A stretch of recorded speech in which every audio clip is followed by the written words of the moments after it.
नमस्कार। आज हम चलेंगे वक्त में पीछे, एक ऐसी पुरातात्विक जासूसी करने जो हमें ले जाएगी भारत के एक प्राचीन शहर में। एक ऐसा शहर जो हजारों साल पहले रेत में कहीं खो गया था और जब वो मिला तो उसने दुनिया को कई चीजें पहली बार दिखाईं। तो हर अच्छी जासूसी कहानी की तरह इसकी शुरुआत भी एक दिलचस्प नाम से होती है, कालीबंगा। ये एक सिंधी शब्द है जिसका मतलब है काले रंग की चूड़ियां। ये नाम सुनते ही दिमाग में सवाल आता है, आखिर ये चूड़ियां थीं किसकी और उनकी कहानी क्या थी? तो चलिए इस खोए हुए शहर की खोज शुरू करते हैं। सोचिए, एक ऐसी जगह जो कोई 100-200 साल नहीं बल्कि पूरे 6000 सालों से धरती के नीचे अपने राज छिपाए हुए दबी थी। और इसे वापस रोशनी में लाने वाले जासूस थे हमारे आर्कियोलॉजिस्ट्स। यहाँ जो बात सबसे ज्यादा हैरान करती है वो है समय का पैमाना। मतलब हम एक ऐसी सभ्यता की बात कर रहे हैं जो आज से 6000 साल पहले फल फूल रही थी। इसे 1952 में अमलानंद घोष ने दोबारा खोजा और फिर 1961-62 में बीबी लाल और बी के थापर की टीमों ने इसकी खुदाई शुरू की और परत दर परत इसके रहस्य सामने आने लगे। और ये शहर था कहाँ? ये था राजस्थान के हनुमानगढ़ में, घग्घर नदी के किनारे। और पता है, कई इतिहासकार मानते हैं कि यही वो प्राचीन सरस्वती नदी है। एक पवित्र नदी के किनारे बसे होने का मतलब है कि ये कोई आम बस्ती नहीं बल्कि एक बहुत ही महत्वपूर्ण केंद्र रहा होगा। तो जब आर्कियोलॉजिस्ट्स ने खुदाई शुरू की तो उन्हें मिलना शुरू हुआ अतीत के सुराग। ऐसा लग रहा था मानो जमीन की हर एक परत एक नई कहानी सुना रही हो। और जो उन्हें मिला वो वाकई अविश्वसनीय था। एक नहीं, दो नहीं, बल्कि पूरे 5 सभ्यता के 5 अलग अलग स्तर, एक के ऊपर एक। ये इस बात का पक्का सबूत था कि ये जगह सदियों तक आबाद रही थी और इसका इतिहास बहुत गहरा था। और पता है, शुरुआती परतों ने ही सबको चौंका दिया। यहाँ मिले दुनिया के सबसे पहले जुते हुए खेत। सिर्फ इतना ही नहीं, वो लोग एक ही समय में 2-2 फसलें उगा रहे थे, गेहूं और जौ।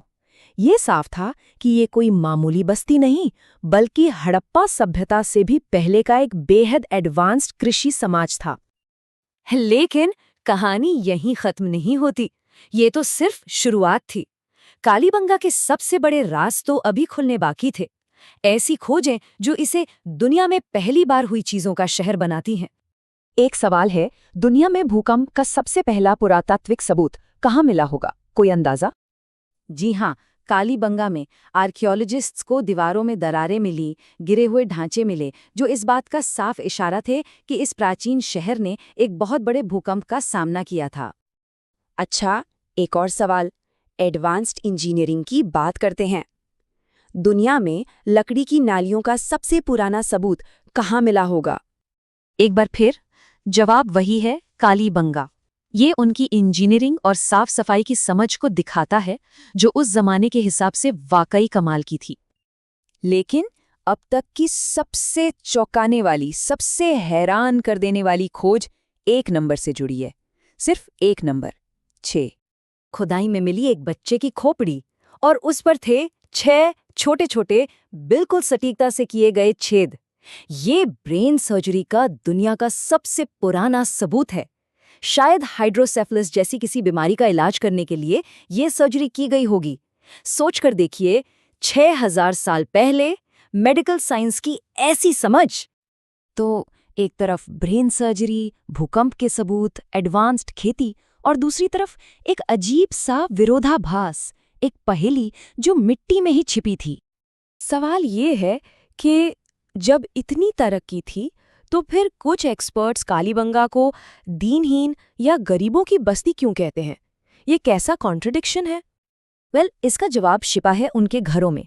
प्राक हड़प्पा काल में घर पकी हुई ईंटों से नहीं बल्कि कच्ची मिट्टी की ईंटों से बनते थे, जिन्हें बस धूप में सुखाया जाता था।